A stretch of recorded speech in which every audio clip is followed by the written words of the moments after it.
Welcome to a new edition of the Neon Jazz interview series with veteran Kansas City jazz trumpeter and flugelhornist Stanton Kessler. He's always delighting crowds in Kansas City with his skills, his stage presence, his humor, and the variety of projects he's involved with. From the Sons of Brasil to his own collaborations and solo work, he's always giving fans reasons to smile and dig the jazz. He just released his latest 2017 CD called Skywatcher, and he explains in depth about this album. Please get to know him, this new album, and dig this interview, my friends. Stan, it's probably been about 4 years, but it's always a pleasure to speak with you. Thanks for taking a minute out. I appreciate it. Thank you, Joe. Thank you, man. I've seen you about 3 or 4 times since we've interviewed last, and your stage persona, what you do, how you work a room, the prowess you have on the instrument, I just got to say, I'm always impressed, and it's always a pleasure. I look forward to seeing you every time I go live. So well, that's very nice. Thank you. Yeah, absolutely. So, and I was thrilled to see that you have a new album out. I've actually been yearning for you to have an album out for a while. And it looks like you got a stellar lineup with Roger Wilder, you got Bob Bowman, Todd Stray. You got a lot of people on this album. There's a lot going on. So I'm going to stop talking, and I want you to go ahead and take over. Talk to me about Skywatcher.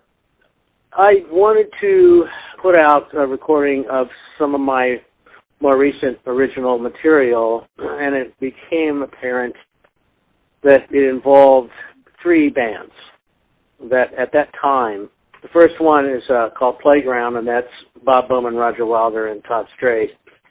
We played together before, but we had a string of gigs and decided to name the band.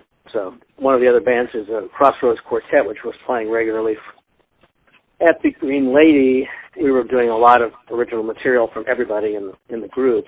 And then lastly, the other band is Parallax, the quintet with 2 drummers, Ryan Lee and Brian Stever.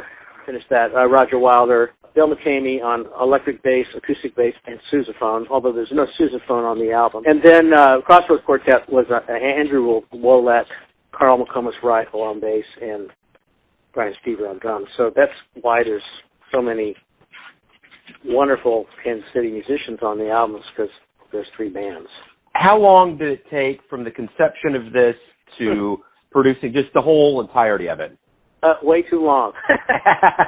Well, here's the deal. I had produced several other CDs in my day, and it's always kind of stressful to some degree.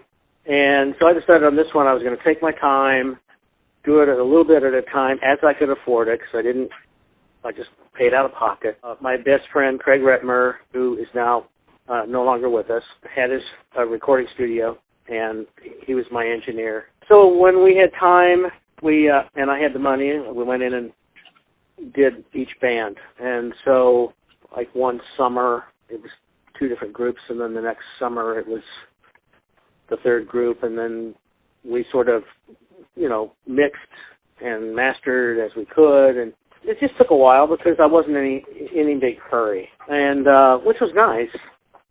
What's funny is when I talk to the guys now, they go, I don't even remember that session. Well, I don't even remember what we played. What did we play? So now they're listening to it like they're hearing it for the first time. Kind of cool. I love the picture on the cover. Oh, thanks. Well, the deal with that is, and the deal with the song Skywatcher is, I've always been fascinated by weather, especially severe weather, and I've always been kind of an amateur meteorologist, and another career I could have had possibly would have been a storm chaser or something like that. So I've always marveled at the power and mystery and awe of nature, and especially weather. So that's where that all came from.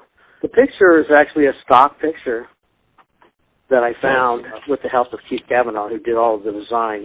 He's amazing.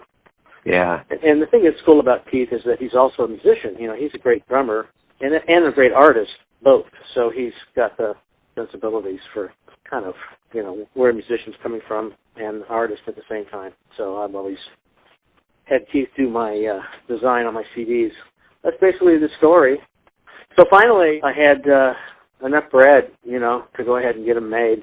Yeah. Well, the one thing, and I want to get into the album a little bit, but I want to kind of stop here. I'm always very intrigued by the modern day and era of all of the digital music, and musicians are still making CDs. It almost seems like it's a calling card. It's something to have at live shows. Is that kind of the general mentality of this? Yeah, it is. You know, the business has changed, as you well know, and you used to be able to sell, you know, dozens of CDs off the bandstand because that was the medium that everybody was using. Yeah. You can still sell hard copies. Some people like to have the CD. I do, frankly. And but a lot of people just want to download, and so you got to do both. And I didn't do a long run. I didn't see the point of making 1,000 CDs and having them just collect dust in the closet. So I did a shorter run, and so I've already gotten some people just in the last couple of days who have bought it online, just downloaded it. So, you know, you just got to do it all now. It's all these different modes, and you get. I went through CD Baby. They're wonderful because they hook you up with iTunes and Spotify and and their store as well. So you get a little bit not from sales, but you can also get a little bit from streaming, stuff like that. Very cool. The one thing, yesterday I saw the notice and immediately went out on iTunes, and I have iMusic. So thank you. Yeah, and I was doing some work, and I just sat down, and I started with Dave's Place. The thing that I get from knowing your work is that Dave's Place starts out with a bang, and you kind of go through this cascade of sounds, and it seems like what you did in this album here is you grabbed a really good flavor of who you are and what you've done over the decades in Kansas City. Do you think that's accurate? I think that's spot on. That's exactly right. It is kind of a bit of a profile of, you know, where I'm coming from musically.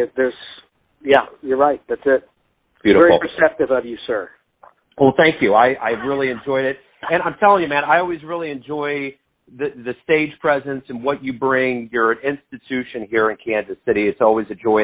And what you do, I think, and the beauty of this, you know, on a hyper-local and even a national level, I think what you do is you embody this increasingly good reputation that jazz has here in Kansas City of being a very gregarious, open, happy place that people want to stay at now. Not a springboard, but a place where people want to cultivate who they are, grow in this community, and you're a forerunner in this community, and it's very evident why.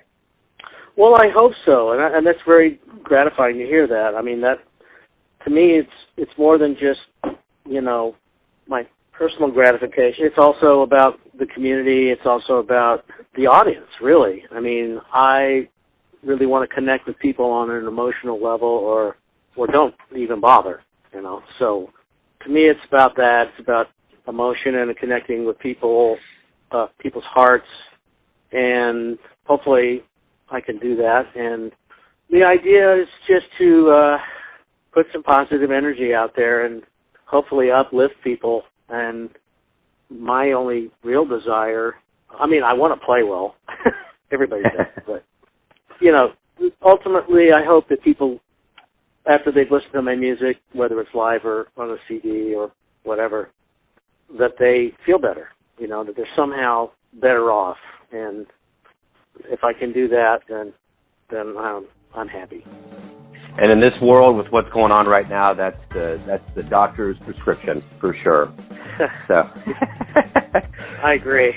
Yeah, without getting into particulars. Yeah. But we don't need to. We don't need to. I think everybody knows what we're talking about. We're all sharing kinetic rays right now. All we need to do is look at each other, and we got it. Yeah, agreed. Stan, well, thank you for being a part of that as well. Yeah. Hey, you know, I mean, you do the same thing, you know.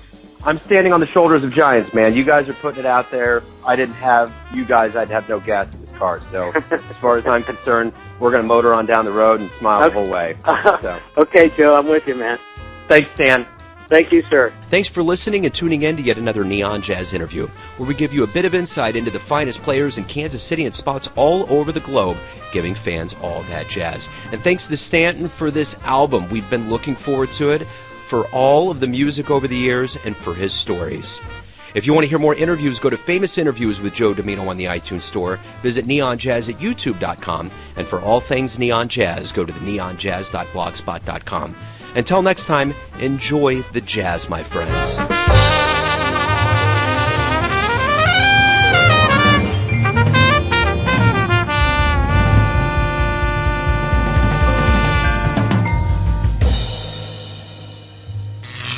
Neon Jazz.